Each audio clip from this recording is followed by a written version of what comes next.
Medeiros. Bendito seja o nome do Senhor. Quem quer morar com Jesus no céu? Então tem que morrer.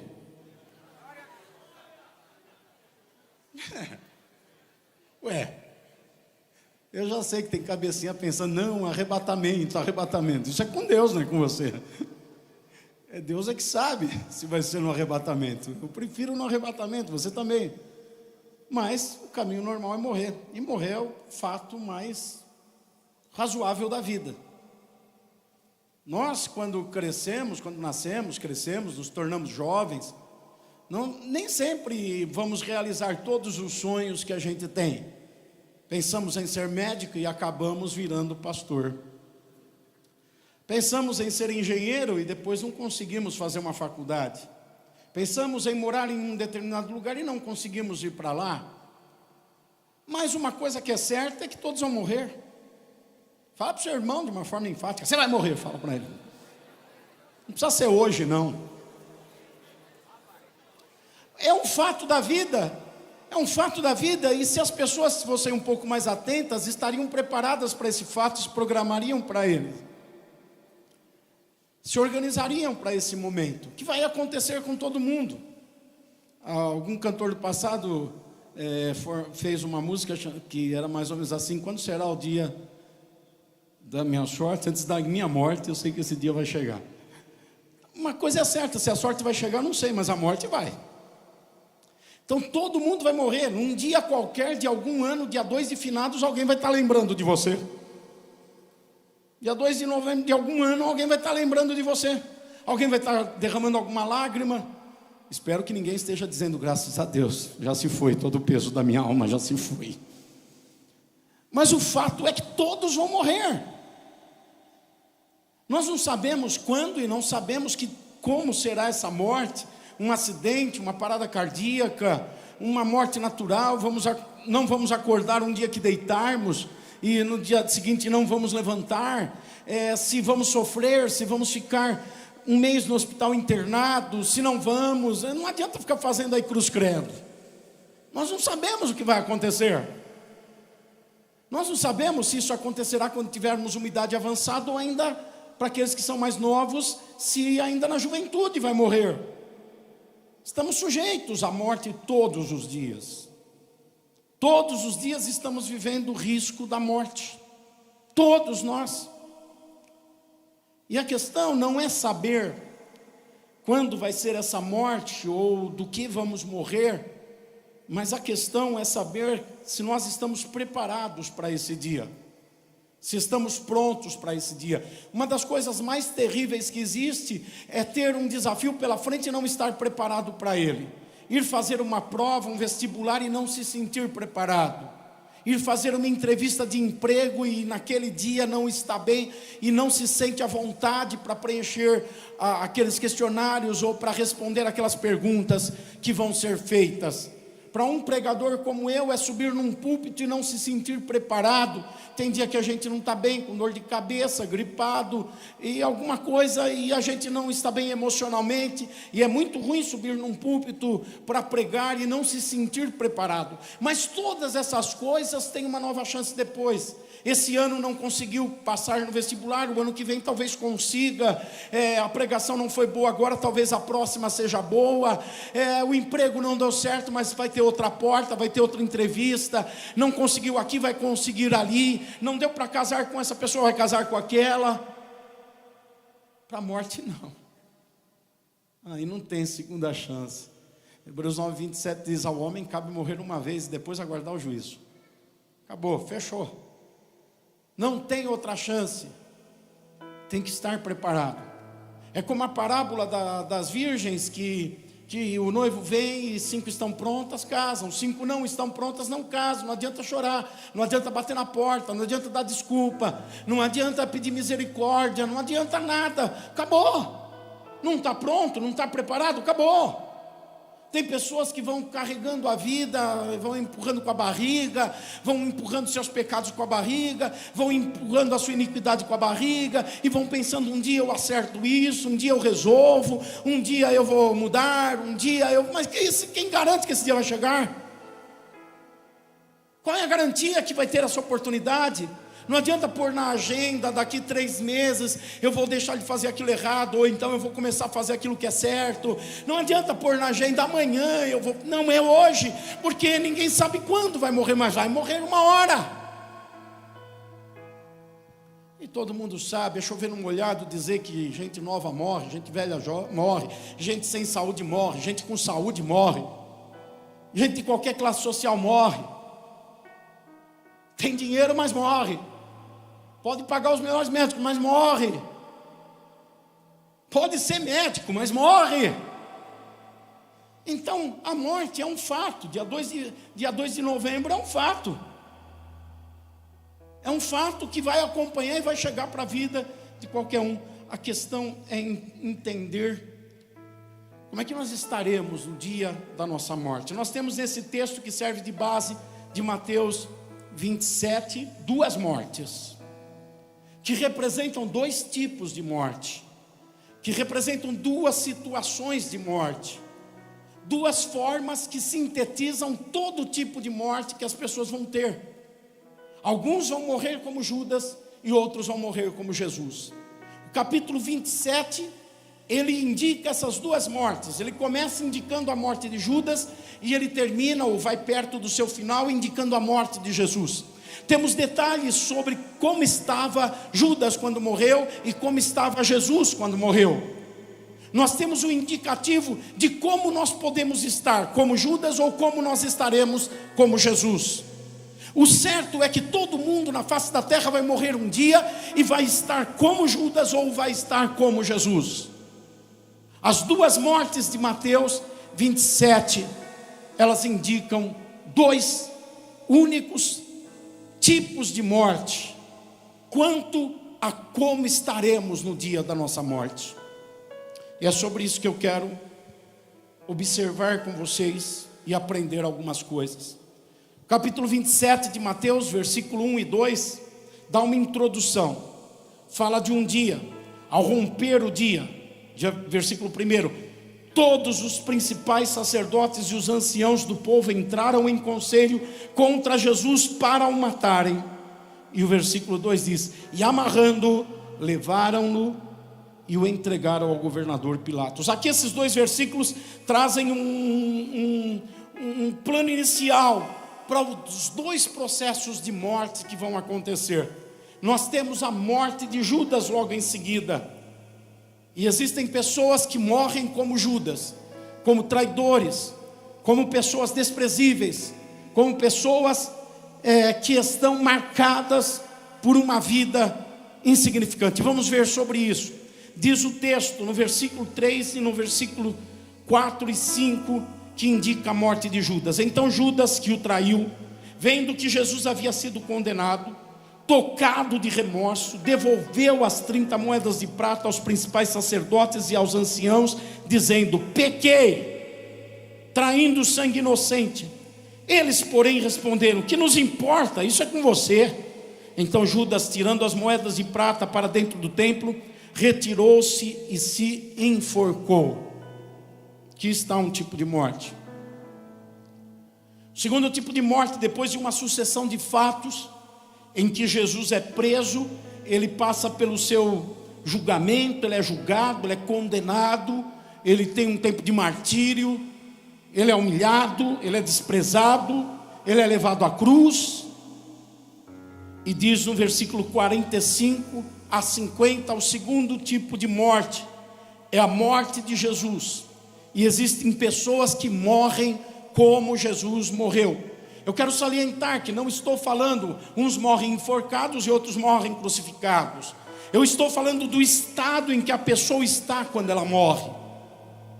Como que ela está quando morre. Então nós vimos como Judas estava, e agora nós vamos ver como Jesus estava. Versículo 45. A partir do meio-dia, houve trevas sobre toda a terra até as 3 horas da tarde, e por volta de 3 horas da tarde, Jesus clamou em alta voz, dizendo: Eli, Eli, lema sabachthani. Isso quer dizer: Deus meu, por que me desamparaste? Alguns dos que estavam ali ouvindo isto diziam: ele clama por Elias. E logo um deles correu a buscar uma esponja, e tendo-a embebido em vinagre e colocado na ponta de um caniço, deu-lhe de beber. Versículo 49. Os outros, porém, diziam: espere, vejamos se Elias vem salvá-lo. Versículo 50. Jesus, clamando outra vez em alta voz, entregou o Espírito. Vamos ver as diferenças entre essas duas mortes. Primeiro, vamos ver a diferença quanto ao equilíbrio interior. Equilíbrio interior é algo muito importante na nossa vida. Uma pessoa equilibrada, ela é melhor do que um guerreiro valente. A pessoa que tem o domínio sobre suas emoções, sobre seus sentimentos, a pessoa que tem o domínio sobre os seus pensamentos, isso é uma pessoa equilibrada. É uma pessoa que por dentro não vive em turbilhão, embora possa haver um turbilhão por fora, mas por dentro não vive turbilhão. As pessoas normalmente pensam que porque tem turbilhões, lutas, dificuldades, tempestades ao redor, necessariamente por dentro elas têm que estar da mesma forma. Está tudo tumultuado, então eu tenho que estar tumultuado por dentro. Está tudo difícil, então é impossível não estar mexido por dentro. Isso é um caminho natural, é o caminho dos homens, não é o caminho do Espírito. A Bíblia diz que a paz de Deus guarda a nossa mente e o nosso coração em Cristo Jesus. A Bíblia diz que o Senhor nos dá uma alegria que não é como a alegria que o mundo dá. A Bíblia diz que a paz de Deus excede todo o entendimento. A Bíblia diz que é possível haver tumulto por fora e paz, alegria e justiça por dentro. Primeira diferença que nós vamos ver entre Judas como morreu e Jesus como morreu é como eles estavam em relação ao seu equilíbrio interior, como eles estavam por dentro. Fazer um raio-x deles. Vamos olhar Judas. Judas morreu carregado de remorso e culpa. No versículo 3 está escrito que ele traiu Jesus, uma informação, percebeu o resultado da besteira que fez. Ele não tinha dimensionado antes. Ele talvez pensava: eu vou ganhar um dinheiro, vou entregar Jesus, eles vão dar umas chibatadas nele, ele vai ser solto e vai continuar. Mas quando ele vê que Jesus foi condenado, versículo 3, vendo que Jesus havia sido condenado à morte, ele foi tocado de remorso. Diga, tocado de remorso. Ele ficou o interior dele mexido com o remorso.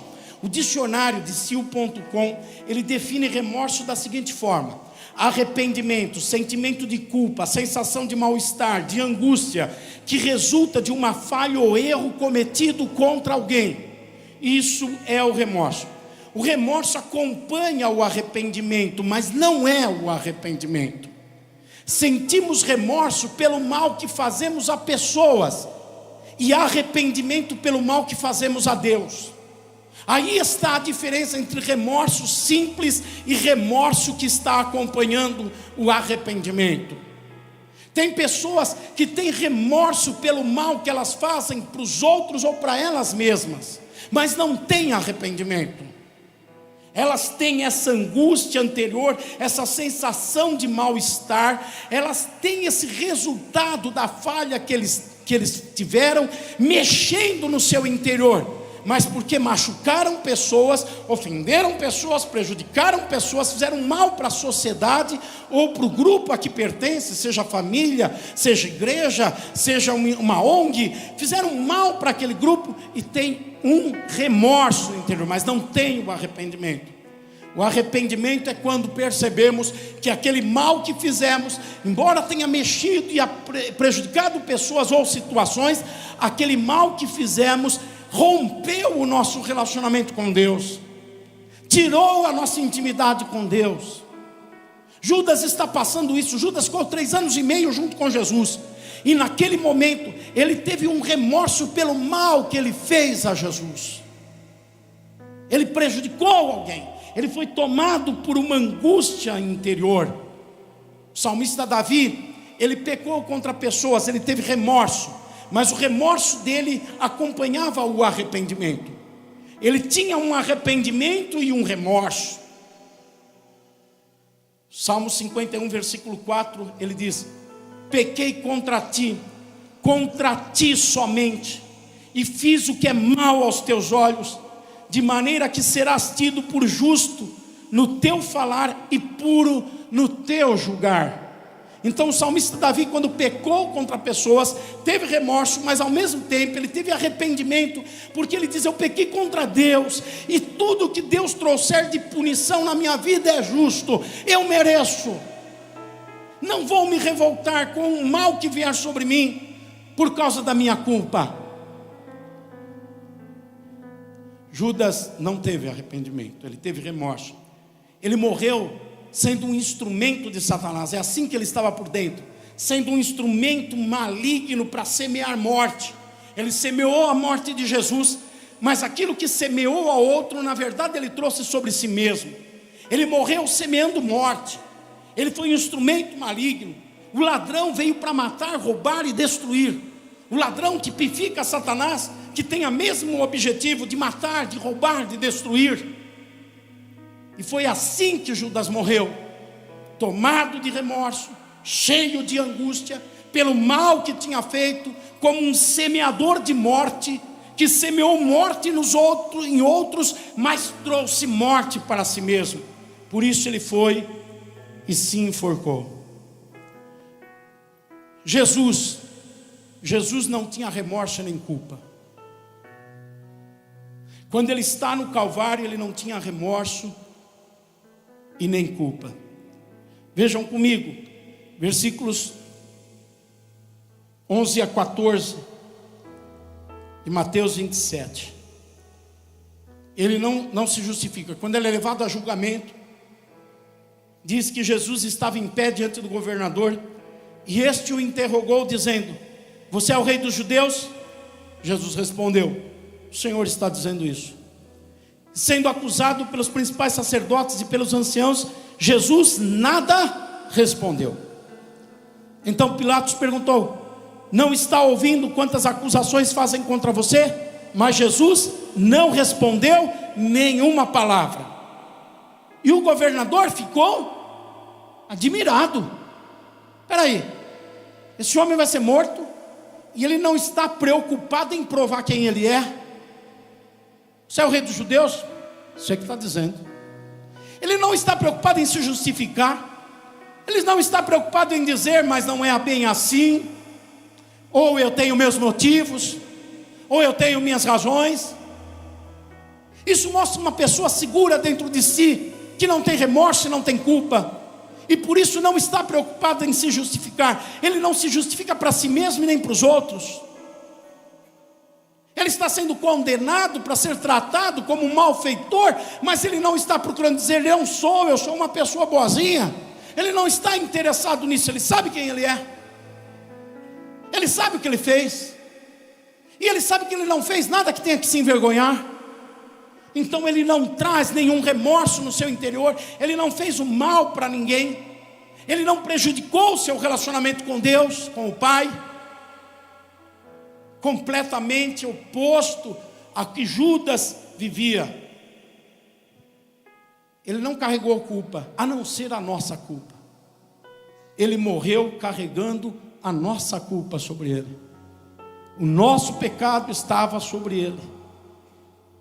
Isaías 53, versículo 4 e 5 diz: no entanto, era o nosso sofrimento que estava carregando, era a nossa dor que ele estava suportando, e nós pensávamos que era por causa das suas próprias culpas que Deus o estava castigando, que Deus o estava maltratando e ferido. Porém, ele estava sofrendo por causa dos nossos pecados, estava sendo castigado por causa das nossas maldades. Nós somos curados pelo castigo que ele sofreu, nós somos sarados pelos ferimentos que ele recebeu. E eu vou dar uma de pastor Vanderlei. Está na hora de você dizer aleluia. Se você não dizer aleluia, você é... não vou dizer nada não. Deu vontade. Vou repetir só a última frase, Vanderlei. Dá força aí, você fala para os outros, faz você também. Nós somos curados pelo castigo que ele sofreu, somos sarados pelos ferimentos que ele recebeu. Mas pode ser glória a Deus também. Pode ser aleluia e glória a Deus. Pode ser glória, aleluia, glória, aleluia, aleluia, glória, glória, aleluia, aleluia, glória. Ele não tinha culpa, mas ele carregou culpa. A tua culpa, a minha culpa. Aleluia. Judas não, Judas levou a culpa dele. Ele estava cheio de culpa, ele estava cheio de remorso. Jesus não tinha remorso e culpa. Como é que nós vamos morrer? Se você morrer hoje, como é que você vai morrer hoje? Sem culpa e sem remorso? Ou carregando remorso e culpa? Como é que você morre hoje, se a sua morte chegar hoje à tarde? Se você tiver o resultado da eleição, pum, cai de...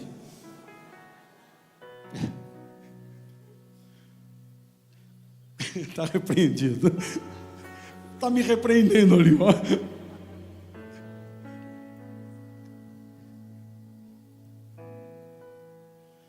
Vamos ver outra diferença. Diferença quanto ao sentido da vida.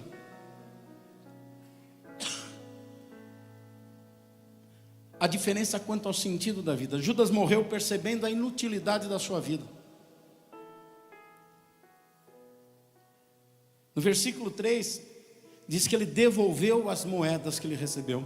No versículo 5, ele diz que ele jogou fora, tirou as moedas no templo. As moedas davam para comprar um terreno.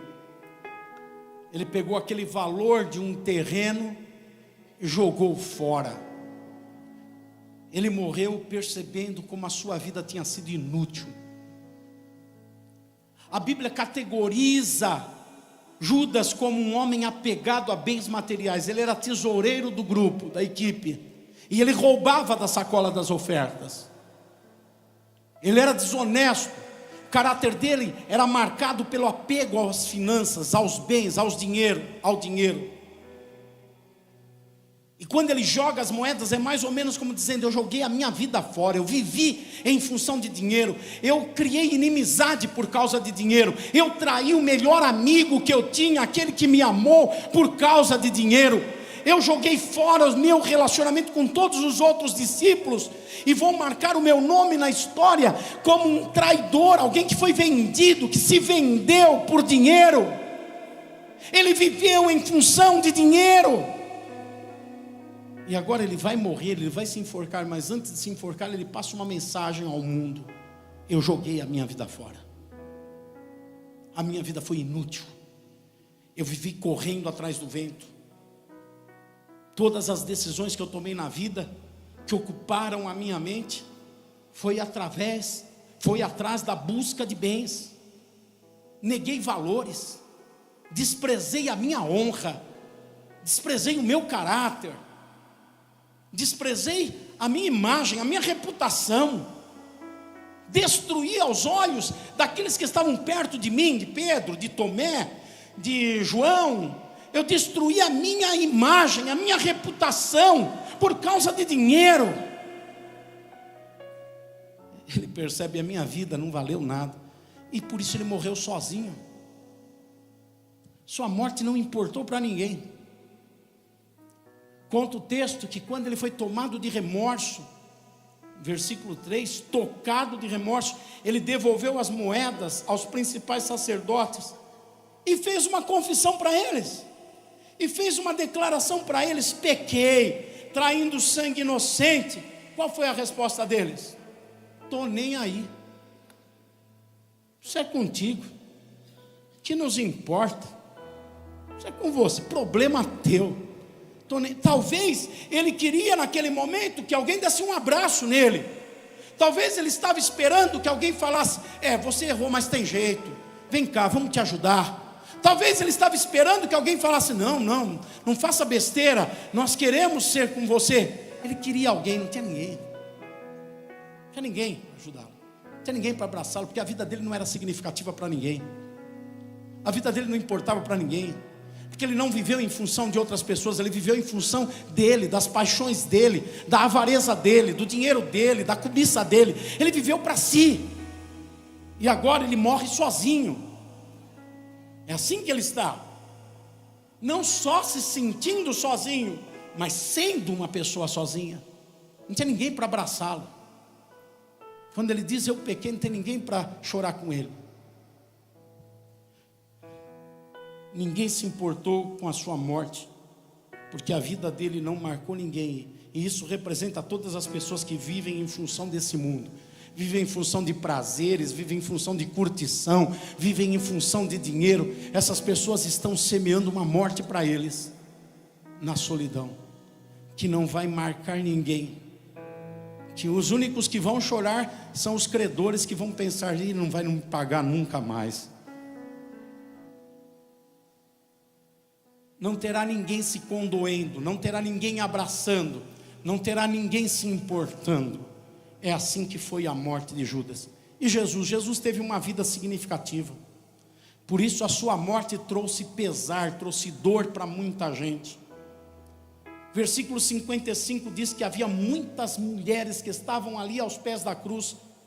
E provavelmente, aqui em Lucas, em Mateus não diz, mas chorando aos pés da cruz. Não diz o texto, mas os discípulos estavam por perto, meio escondidos talvez, alguns mais perto, outros mais de longe, mas quebrantados, chorando, sentindo tristeza, angústia, porque Jesus estava morrendo. Havia muita gente sofrendo por causa da morte dele. Ainda hoje, 2000 anos depois, eu sou um daqueles, e se tiver mais algum aqui que ainda sofre e chora porque ele morreu na cruz, se manifeste agora. 2000 anos depois, ainda tem gente que a vida dele foi significativa para elas. Jesus morreu como uma pessoa significativa, e não era só para os seus amigos, discípulos, para sua mãe. Ele foi significativo para os seus algozes. No versículo 54, alguns deles chegaram a dizer, verdadeiramente ele era o Filho de Deus, a vida dele importava. Perceberam, ele era o Filho de Deus. Versículo 48 fala que ele diz, eu estou com sede. Aí um dos soldados vai lá, pega vinagre, põe na ponta de um caniço, de uma vara, e faz chegar a ele. O vinagre representava um gesto de alívio para a dor. Esse vinagre vem do grego oxos, que significa um vinho ácido, e a população pobre de Jerusalém usava aquilo para saciar a sede do deserto. Nem a água matava a sede, mas esse oxos era capaz de aliviar do sofrimento da sede. Então até os seus algozes, quando ele estava morrendo, se importaram com ele e foram aliviar a dor dele. E a própria natureza também sofreu por causa dele. Versículo 45 diz, a partir do meio-dia houve trevas sobre toda a terra até as 3 horas da tarde. Enquanto Jesus estava na cruz, a natureza estava gritando, nós nos importamos com o que está acontecendo. A vida dele é significativa para nós. A natureza, a Bíblia diz em Romanos que ela geme aguardando o dia da redenção. A natureza se importou. E quando você vai um pouco mais para frente, no versículo 51, você vê que depois que ele entregou o seu espírito, versículo 50, no versículo 51 diz, eis que o véu do santuário se rasgou em 2 partes, de alto a baixo. A terra tremeu, as rochas se partiram, os túmulos se abriram, e muitos corpos já falecidos ressuscitaram. Olha o impacto da vida de Jesus, que agora na sua morte é refletida. A natureza se importa com a morte de Jesus. Mulheres choram, discípulos choram, amigos choram. Os inimigos também percebem o quanto a vida dele era significativa. E a natureza geme, se revolta, se levanta, porque se importa. Como que Jesus estava ali. O sentido da vida dele para Deus também naquele momento era muito importante. Nós percebemos que na cruz Jesus ora. Ele ora, Primeiro ele ora sobre o peso da dor. Quando ele percebe, ele sabe, ele conhece que as iniquidades fazem separação do homem e Deus, e ele tomou sobre si todas as nossas iniquidades, todos os pecados da humanidade. Então necessariamente, para cumprir uma lei espiritual, Deus teve que dar um passo atrás. Aquele que nunca o deixou, que esteve com ele em todo o tempo, agora mesmo sem ele pecar, mas ele está coberto com os nossos pecados, estão sobre ele, e ele diz: Pai, por que me desamparaste? E o Pai recua, mas não o abandona, não recua porque ele está com aversão a Jesus. O Pai recua porque ele está com aversão aos nossos pecados que estão sobre Jesus. Em Atos está escrito que Deus o ressuscitou do meio dos mortos. Deus, o Pai, o ressuscitou do meio dos mortos. Porque quando ele morreu, quando ele entregou o seu espírito, e aí é a segunda oração que ele faz, no versículo 50, clamando outra vez em alta voz, entregou o Espírito. Novamente ele ora. Quando ele entrega o Espírito, a sua carne é dilacerada, o seu corpo é esmagado pelas nossas transgressões. O inferno pensa que triunfou, mas onde está, ó morte, a tua vitória? Tragada foi a morte pela vitória do Filho de Deus.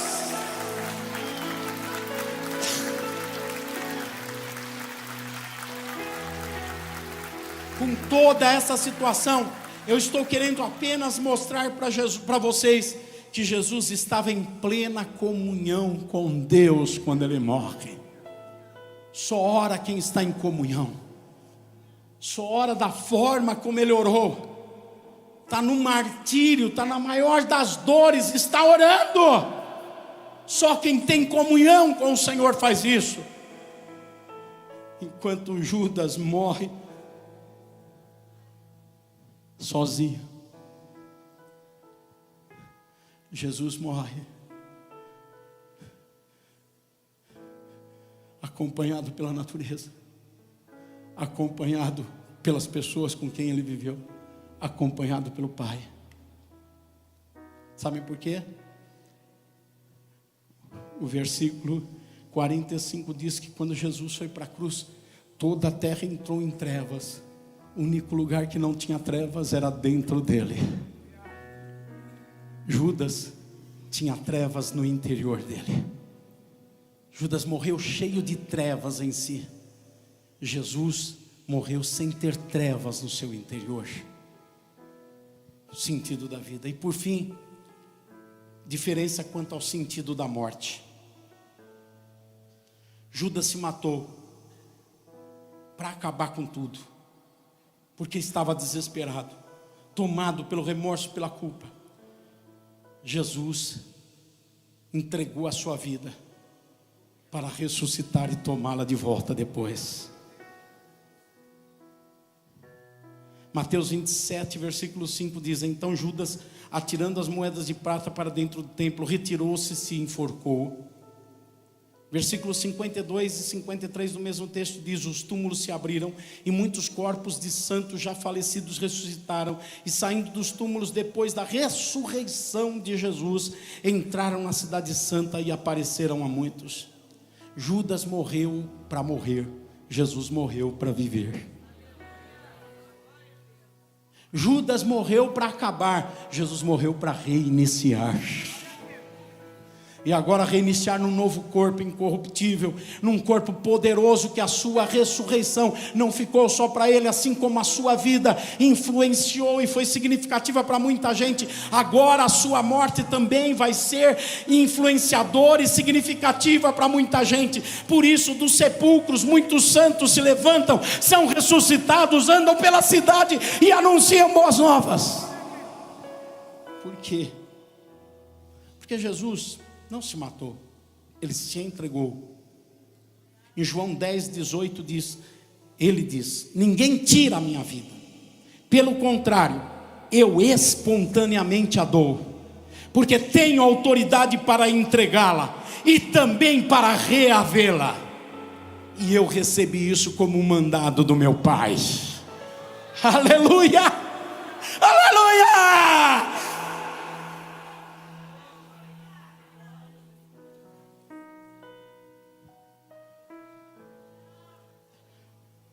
A morte de Jesus produziu lágrimas em muitas pessoas que haviam convivido com Ele. E promove lágrimas na gente também hoje, porque convivemos com Ele. E ao sabermos que Ele morreu pelos nossos pecados, ficamos constrangidos. Ao mesmo tempo que agradecemos, ficamos constrangidos. Até os seus algozes declararam que não viam nele culpa alguma. A maior autoridade da época naquela região, Pilatos, ele diz: não vejo nele culpa alguma. Aqueles que o levaram para a cruz e os cravaram lá, disseram: ele é o Filho de Deus verdadeiramente. Jesus morreu sem culpa, sem remorso, sem pecado. E num ato de amor se entregou para livrar da morte eterna todo aquele que nele crê. Jesus morreu cumprindo um propósito divino. E morreu para depois ressuscitar. E você, como é que vai morrer? Como é que estará o seu estado interior quando você morrer? Temos parâmetros aqui. Temos o parâmetro de alguém que morre cheio de remorso e culpa, por causa dos seus erros e pecados não tratados. E alguém que morre sem culpa, sem remorso dele. Temos alguém que morre olhando para a sua vida e dizendo: a minha vida não tem sentido, é insignificativa. E que enquanto está morrendo, está todo mundo dizendo: e daí, qual o problema? Segue a vida, não vai fazer falta nenhuma. Não deixou legado, não deixou nada construído para os outros, porque viveu só para si, só para os seus interesses, sem se importar com os outros, a ponto de trair o maior amigo, o que mais esteve perto dele. Mas temos um outro que teve uma vida significativa. Que vida significativa! Quantos milhares de milhares, milhões de milhões hoje vivem com Ele, já viveram com Ele um dia. Todos estarão reunidos com Ele para todo sempre, por toda a eternidade. Porque a vida significativa de Jesus não foi só para essa vida, mas foi para toda a eternidade. Nós temos um que tinha sentido na vida e outro que não tinha sentido na vida. E por conseguinte nós temos um que tem sentido na morte. Morre para viver. E outro que não tem sentido na morte, morre para morrer. Como é que vai ser a sua morte? Como é que vai ser o dia que você não estiver mais aqui? Dia 2 de novembro, alguém vai lembrar de você? Como vai lembrar? Qual o impacto que você causou? O que você produziu? Como é que você vai morrer? A viúva vai dizer: aleluia, lá se foi todo o peso da minha alma. Ou ela vai estar enlutada, triste, sentindo falta. Qual é o sentido que você está dando para a sua vida? Qual é o sentido que você dará para a tua morte? Depende de como está o teu interior hoje e como ele estará quando você morrer. Vamos ficar em pé.